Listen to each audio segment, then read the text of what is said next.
गरनाता का आखिरी खत और सुल्तान का जहाज। ये कहानी उस साल की है जिसे तारीख में 1492 के नाम से याद किया जाता है। ये वो साल था जब स्पेन की सरजमीन पर मुसलमानों की 800 साल पुरानी हुकूमत का आखिरी चिराग गरनाता यानी ग्रनाडा भी बुझ गया था। गरनाता, जो कभी अपनी खूबसूरती के लिए ज़मीन पर जन्नत का टुकड़ा कहलाता था, अब खौफ और मायूसी में डूबा हुआ था। शहर के आखिरी सुल्तान मोहम्मद द्वादश यानी बोआबदील ने ईसाई बादशाह फर्दिनांद और रानी इज़ाबेला के सामने हथियार डाल दिए थे। सुलह की शर्तों में ये वादा किया गया था कि मुसलमानों को उनकी मस्जिदें, उनकी जायदाद और अपने मजहब पर अमल करने की पूरी आज़ादी होगी। लेकिन ये वादा एक बहुत बड़ा धोखा साबित हुआ। कुछ ही महीनों में शहर में स्पेन की बेरहम इंक्विजिशन के जल्लाद पादरी दाखिल हो गए। मस्जिदों को चर्चों में तब्दील किया जाने लगा। मुसलमानों को ज़बरदस्ती ईसाई बनाया जाने लगा। जिन्होंने इनकार किया उन्हें जिंदा जला देने या देश छोड़ने का हुक्म सुनाया गया। शहर की सबसे बड़ी लाइब्रेरी, जिसमें 800 साल का इल्म, इब्न सीना, अल ज़हरावी, इब्न रुश्द जैसे हज़ारों उलमा की किताबें थीं, उसे शहर के बीचों बीच जला दिया गया। ऐसा लगता था जैसे वे सिर्फ किताबें नहीं बल्कि एक पूरी तहजीब की रूह को जला रहे हों। इसी जलते हुए गरनाता में दो नौजवान थे, उमर और लैला। उमर शहर की शाही लाइब्रेरी का एक नौजवान लाइब्रेरियन था। वो किताबों की दुनिया में रहता था। उसके लिए हर किताब एक जिंदा रूह की तरह थी।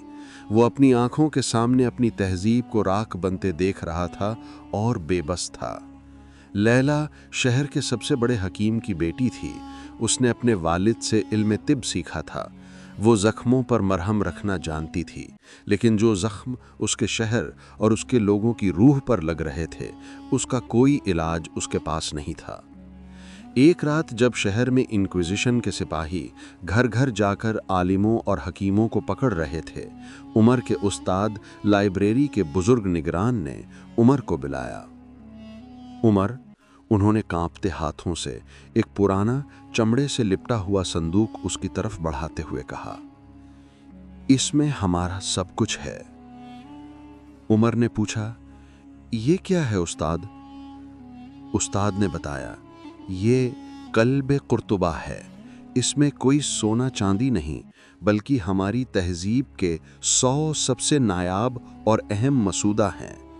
ये हमारी तारीख है, हमारा इल्म है, हमारी पहचान है। अगर ये भी जल गए तो दुनिया हमेशा के लिए ये भूल जाएगी कि हम कौन थे। उन्होंने आगे कहा कि मैंने सुना है कि मशरिक़ में एक अजीम सल्तनत है, सल्तनत उस्मानिया, और उनके सुल्तान बायज़िद सानी एक नेक और रहमदिल इंसान हैं। वो समंदर के रास्ते हमारी मदद के लिए जहाज़ भेज रहे हैं। तुम्हें इस अमानत को लेकर किसी भी तरह साहिल तक पहुंचना है। इसे कुस्तुनतुनिया तक पहुंचाना है। ये मेरा आखिरी हुक्म है। उसी रात उस्ताद को गिरफ्तार कर लिया गया। उसी रात लैला के वालिद हकीम साहब को भी उनके घर से उठा लिया गया। उमर और लैला, जो बचपन के दोस्त थे, उस खौफनाक रात में शहर की एक वीरान गली में मिले। दोनों की दुनिया उजड़ चुकी थी। दोनों के पास भागने के सिवा कोई रास्ता नहीं था। उमर के पास अपनी तहजीब की आखिरी निशानी थी और लैला के पास अपने वालिद की दी हुई जड़ी बूटियों और दवाओं की एक छोटी सी पोटली थी। उन्होंने फैसला किया कि वो इस मौत के शहर से एक साथ भागेंगे। उनका सफ़र शुरू हुआ, अंधेरे में, खौफ में और एक अनजानी उम्मीद की तलाश में। गरनाता से निकलना नामुमकिन था। शहर के हर दरवाजे पर सिपाही थे। उमर और लैला ने उन लोगों से मदद ली जो ज़ाहिरी तौर पर तो ईसाई बन चुके थे, लेकिन जिनके दिलों में अब भी ईमान बाकी था। वे कई दिनों तक शहर के अंदर ही तहखानों और खुफिया रास्तों में छिपते रहे। आखिरकार एक रात वे शहर की दीवार के नीचे बनी एक पुरानी सूखी हुई नहर के रास्ते से बाहर निकलने में कामयाब हो गए। लेकिन शहर से निकलना खतरे का अंत नहीं बल्कि शुरुआत थी। उनके पीछे इंक्विजिशन का एक बहुत ही बेरहम और लालची अफसर कप्तान डिसिल्वा लग गया था। डिसिल्वा को उमर या लैला में कोई दिलचस्पी नहीं थी। उसे उस संदूक की तलाश थी। उसे अफवाहों पर यकीन था कि गरनाता के आखिरी सुल्तान ने अपना शाही खजाना किताबों के बीच छिपा दिया था, और वो समझता था कि उमर जो संदूक लेकर भागा है उसमें खजाने का नक्शा या कोई सुराग है। उमर और लैला ने सिएरा नेवादा के ऊंचे और बर्फीले पहाड़ों में पनाह ली। यह एक जानलेवा सफर था। उनके पास न पूरा खाना था, न गर्म कपड़े। वे जंगली फल खाकर और झरनों का पानी पीकर जिंदा थे। दिन में वे गुफाओं में छिपते और रात में सफर करते। कप्तान डिसिल्वा और उसके सिपाही किसी शिकारी कुत्ते की तरह उनके पीछे लगे हुए थे।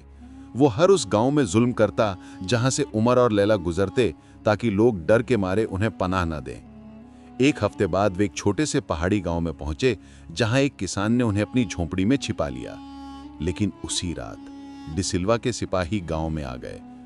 उन्होंने पूरे गांव को घेर लिया और ऐलान किया कि अगर सुबह तक उन दोनों भगोड़ों को उनके हवाले नहीं किया गया तो वे पूरे गांव को आग लगा देंगे। उमर और लैला समझ गए कि वे फंस चुके हैं। वो अपनी वजह से पूरे गांव की जान खतरे में नहीं डाल सकते थे। तभी लैला के ज़हीन दिमाग में ख्याल आया। उसने उस किसान से पूछा कि गांव के हाकिम का घर कहाँ है। पता चला कि हाकिम का इकलौता बेटा कई दिनों से तेज बुखार में बेहोश है और शहर के हकीम जवाब दे चुके हैं। लैला ने अपनी जान का सबसे बड़ा दांव खेला। उसने किसान से कहा कि वो जाकर हाकिम को बताए कि एक मुसाफिर है जो उसके बेटे का इलाज कर सकती है।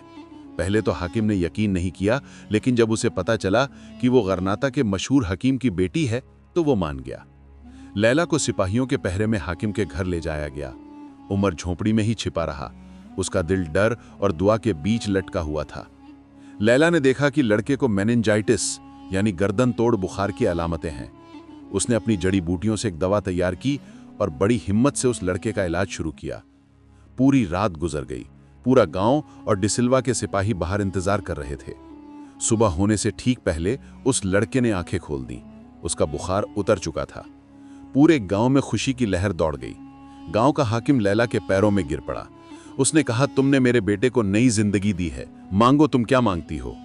लैला ने कहा, मैं अपनी और अपने साथी की आजादी मांगती हूं। डिसिल्वा ये देखकर गुस्से से पागल हो गया, लेकिन वो कुछ नहीं कर सका। गांव के हाकिम की वजह से उसे पीछे हटना पड़ा। उस हाकिम ने उमर और लैला को खुफिया रास्तों से पहाड़ों के पार पहुंचा दिया। अब डिसिल्वा का शक यकीन में बदल गया था कि जरूर उस संदूक में कोई बहुत बड़ी चीज है जिसके लिए ये लोग अपनी जान तक दांव पर लगा रहे हैं। उसका पीछा और भी ज्यादा खतरनाक हो गया। महीनों तक पहाड़ों, जंगलों और वीरान रास्तों पर भटकने के बाद आखिरकार वे भूमध्य सागर यानी मेडिटेरेनियन सी के साहिल पर पहुंचे। वो जगह थी अल्मेरिया का एक वीरान और गुमनाम सा किनारा। यहां वे अकेले नहीं थे।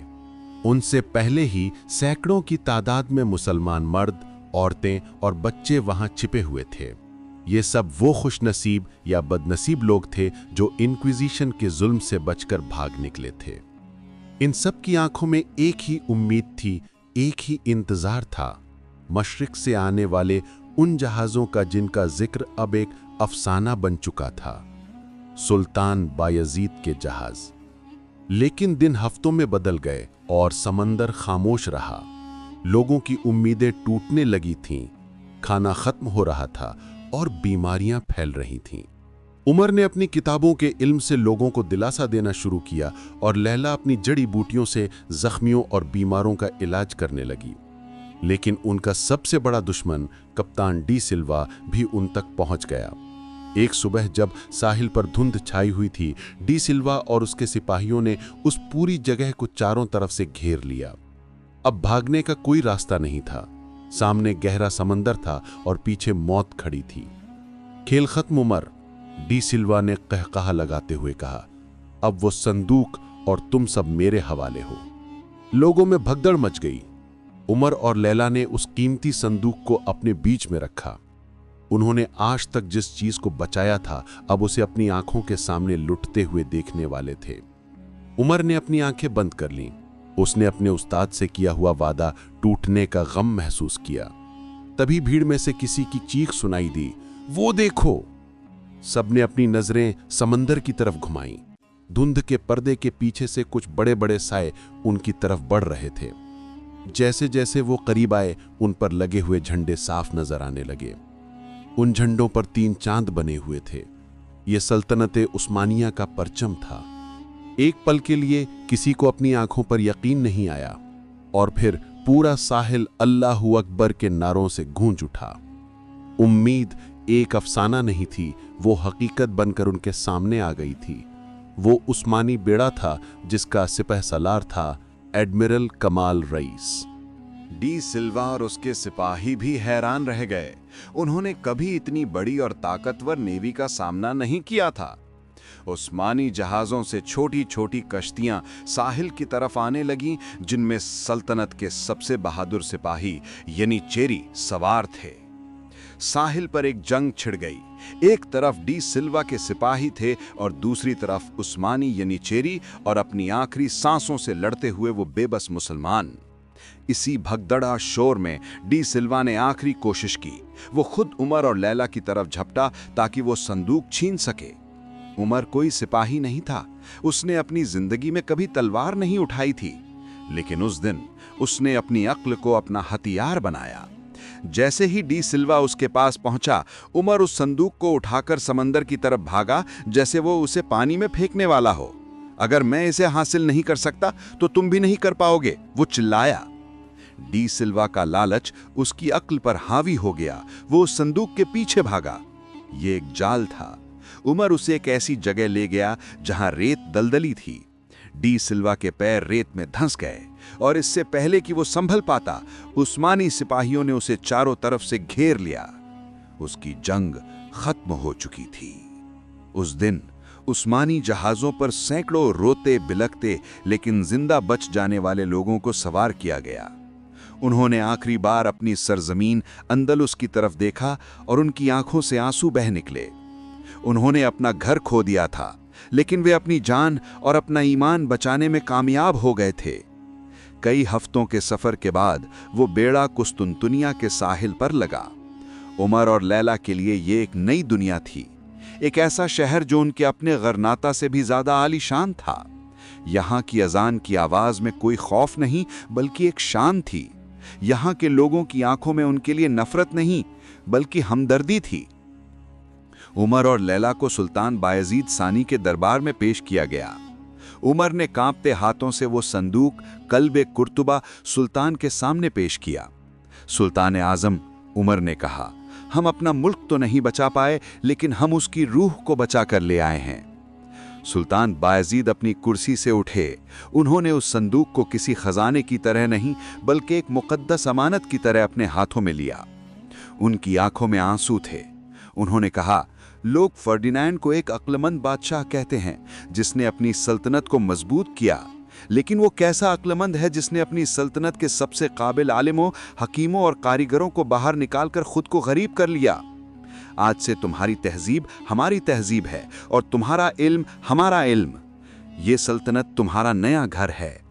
सुल्तान ने हुक्म दिया कि उस संदूक में मौजूद सारी किताबों का तुर्की जबान में तर्जमा किया जाए और उन्हें शाही लाइब्रेरी की जीनत बनाया जाए। उमर को शाही लाइब्रेरी का मुहाफिज यानी संरक्षक बना दिया गया और लैला को शाही शिफाखाने की पहली खातून हकीम। कई साल बाद एक शाम उमर और लैला, जो अब मियाँ बीवी थे, तोपकापी महल की छत पर खड़े होकर बोस्फोरस के समंदर को देख रहे थे। क्या तुम्हें कभी गरनाता की याद आती है? लैला ने पूछा। उमर ने एक लंबी सांस ली।